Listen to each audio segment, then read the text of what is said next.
આશ્રમ road પરથી તમે Nehru bridge પર થઈ અમદાવાદ શહેરમાં જેવા ઉતરો કે બ્રિજની ડાબી બાજુએ એક નાનકડો ગાર્ડન છે અને એ ગાર્ડનમાં એક બ્લેક કલરમાં સ્ટેચ્યુ છે. આ જે વ્યક્તિનું સ્ટેચ્યુ છે એ એક એવી વ્યક્તિ હતી જેણે મહાગુજરાતનું આંદોલન 1956ના ઓગસ્ટની 8મી તારીખે શરૂ કર્યું હતું. એ આંદોલનને જગાડનારા ઇન્દુલાલ યાજ્ઞિક હતા, જેને અમદાવાદ આજે પણ ઇન્દુ ચાચાના આદરભર્યા નામથી ઓળખે છે. 1956માં જેઓ યુવાન હતા અને મહાગુજરાતની ચળવળમાં સક્રિય રીતે જોડાયેલા હતા, તે આ ફકીર એવા ઇન્દુ ચાચાને સારી રીતે જાણતા પણ હશો. ઊંચેરી કાયા, સાદા વસ્ત્રો અને ખભે થેલો લઈને અમદાવાદની પોળે પોળમાં ફરીને લોકોને મહાગુજરાતની લડત માટે જાગૃત કરનારા ઇન્દુ ચાચા ચાલતા જાય અને થેલામાંથી સિંગચણા ફેંકતા જાય. તો નમસ્કાર મિત્રો, હું આવી ગયો છું ગજ્જર નિલેશ અને આપ જોઈ રહ્યા છો અમારી યુટ્યુબ ચેનલ રિઝ્ઝી સિને. આપને લાગતું હશે કે હું આજે ઇન્દુલાલ યાજ્ઞિકની શું વાત કરવા જઈ રહ્યો છું, એમને સાથે ફિલ્મ સાથે શું સંબંધ છે, પણ તે વાત તમને આગળ સમજાશે. જો આપ અમારી ચેનલ પર પહેલીવાર વિડીયો જોઈ રહ્યા હો તો અત્યારે જ અમારી ચેનલને સબસ્ક્રાઈબ કરી દો અને બાજુમાં આપેલા બેલ આઇકનને પણ દબાવી દો, જેથી અમારા આવનારા નવા વિડીયોના નોટિફિકેશન આપને તુરંત મળે.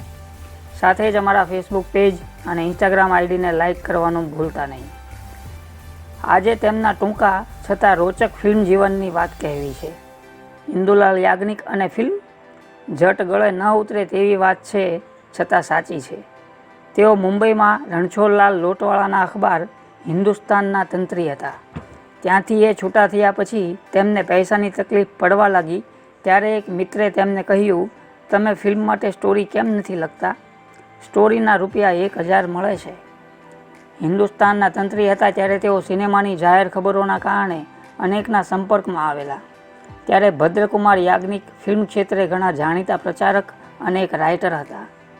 ઇન્દુલાલ યાજ્ઞિકને મિત્રનું સૂચન ગમી ગયું અને તરત આજના ડ્રીમલેન્ડ અને તે સમયના કૃષ્ણ સિનેમાના સંચાલકોને જઈને રૂબરૂ મળ્યા. ઇન્દુલાલ યાજ્ઞિકને અંગ્રેજી ટાઇટલનું ગુજરાતી ભાષાંતર કરવા માટેનું કામ મળ્યું.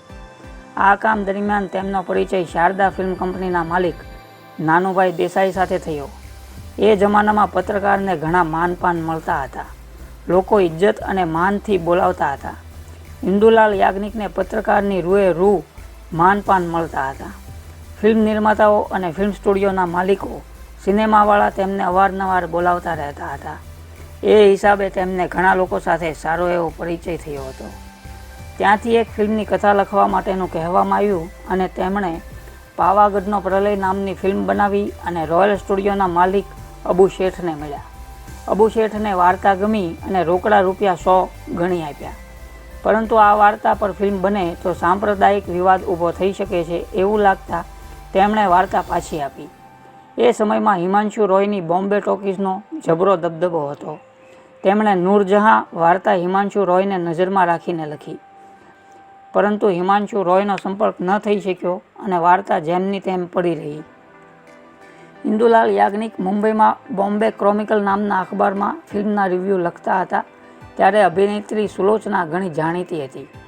સુલોચના પર તેમણે આર્ટિકલ લખ્યો અને તેને નજરમાં રાખીને નર્સ નામની કથા પણ લખી, જેના પરથી નર્સ યાને દવાની દેવી નામની ફિલ્મ બની, જે પૂરા 2 સપ્તાહ ચાલી હતી. ત્યારે પણ સ્ટુડિયો એક યા બીજા કારણે બંધ થઈ જતા વઝીર નામનો એક સ્ટુડિયો બંધ થયો અને ઇન્દુલાલ યાજ્ઞિકને એ સ્ટુડિયો ભાડે લઈ ફિલ્મ બનાવવાનો વિચાર આવ્યો. સ્ટુડિયો ભાડે લઈ તેઓ નારાયણ દિવારે નામની વ્યક્તિ સાથે મળી ક્લાસિકલ પિક્ચર્સની સ્થાપના કરી. પાવાગઢનો પ્રલય ફિલ્મ બનાવવાની જાહેરાત કરી અને નાણાં માટે મયાશંકરભાઈને મળ્યા. પૈસા લીધા. એ જમાનામાં 12-15 હજારમાં ફિલ્મો બનતી હતી. એ પણ જમાના મુજબ ઘણી મોટી રકમ હતી. ફિલ્મ તો ગમે તેવી કઠણાઈ વચ્ચે પૂરી થઈ, છબીગરમાં લાગી અને માત્ર 2 જ અઠવાડિયામાં પાટિયા ઉતરી ગયા. ફિલ્મના કેટલાક દ્રશ્યો સામે મુસ્લિમ ભાઈઓએ વાંધો લેતા ફેર શૂટિંગ પણ કરવું પડ્યું હતું. ત્યારે તેમણે સુલોચના અને ઝુબેદાને રૂપિયા 6000 આપ્યા હતા.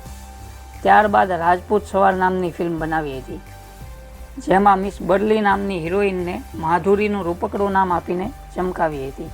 એ સમયે જર્મનીના એક માણસને કાશ્મીર પર ફિલ્મ બનાવી હતી. તેનું નામ હતું મિસ્ટર હાઈલેન્ડ. ઇન્દુલાલ યાજ્ઞિકને તેની સાથે પરિચય થયો અને બંને જણા ફિલ્મ બનાવવા માટે જ ન મળ્યા હોય એવું લાગ્યું. ભાગીદારીમાં ફિલ્મ બનાવવાનું નક્કી થયું. હાઈલેન્ડ પાસે પરદેશના કેમેરા તથા અન્ય સાધનો હતા. એ જમાનામાં સીતાદેવી નામથી મશહૂર હિરોઈન હતી. તેને તગડી રકમ આપી રોકી. કાશ્મીરમાં જવા સૌ રવાના થયા. વચ્ચે સીતાદેવી જે કારમાં હતી તે કાર બગડતા હિરોઈનનો મિજાજ ગયો. જબરદસ્ત ઝઘડો થયો. ત્યારે ઇન્દુલાલને સમજાયું કે હિરોઈનનો મિજાજ બગડે છે ત્યારે ફિલ્મ બનાવનારાના શા હાલ થાય છે. તેને સ્થાને તેમણે પહેલી માધુરીને લીધી ત્યારે હીરો બીમાર પડ્યો. આખરે આ પ્રોજેક્ટને અભિરાય પર ચડાવી દેવાયો. યાજ્ઞિક સાહેબ ગાજ્યા જાય તેવા તો હતા નહીં.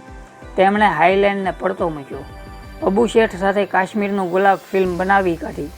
ફિલ્મ તો બની પરંતુ જબરો વિવાદ ઊભો થયો, જેના કારણે યાજ્ઞિકજી પણ વિવાદાસ્પદ વ્યક્તિ બન્યા. નાણાં ધીરનારા દૂર નાસવા લાગ્યા. ફિલ્મ નિર્માણનું કાર્ય ઠપ થઈ જતાં ફરી તેઓ આર્થિક કટોકટીમાં સપડાઈ ગયા. તો મિત્રો, આ હતી થોડીક ઇન્દુલાલ યાજ્ઞિકની ફિલ્મી જીવનની વાર્તા, જેનો ભાગ પહેલો. બીજો ભાગ પણ આવશે ટૂંક સમયમાં. તેઓ આપ અમારી ચેનલ જોતા રહો અને બીજા ભાગમાં શું શું નવું એમની સાથે થયેલું છે અને ઇન્દુલાલ યાજ્ઞિક કેવી રીતે પત્રકારત્વમાંથી ફિલ્મી ક્ષેત્રે આવી ગયા તેની પણ વાત કરીશું. અને જો આપ અમારી ચેનલ પર પહેલીવાર વિડીયો જોઈ રહ્યા હો તો અત્યારે જ અમારી ચેનલને સબસ્ક્રાઈબ કરી દો અને બાજુમાં આપેલા બેલ આઇકનને પણ દબાવી દો, જેથી અમારા આવનારા નવા વિડીયોના નોટિફિકેશન આપને તુરંત મળે. સાથે જ અમારા ફેસબુક પેજ અને ઇન્સ્ટાગ્રામ આઈડીને લાઇક કરવાનું ભૂલતા નહીં. Thank you.